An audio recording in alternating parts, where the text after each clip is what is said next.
হযরত হুদ আলাইহিস সালাম ছিলেন নূহ আলাইহিস সালামের বংশধর এবং আল্লাহর প্রেরিত একজন নবী। তিনি আদ জাতির প্রতি নবুয়তপ্রাপ্ত হন, যারা ইয়েমেনে আহকাফ অঞ্চলে বসবাস করত।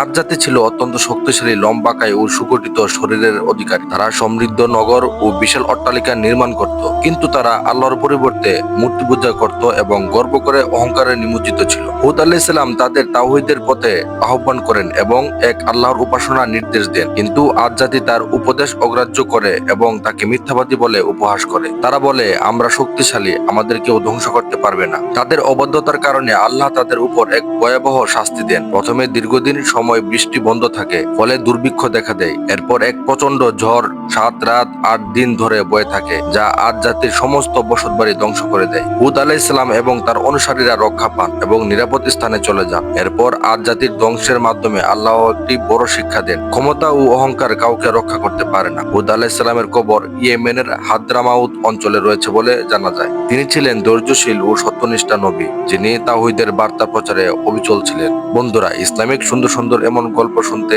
আমার চ্যানেলটি সাবস্ক্রাইব করে পাশে থাকুন। ধন্যবাদ।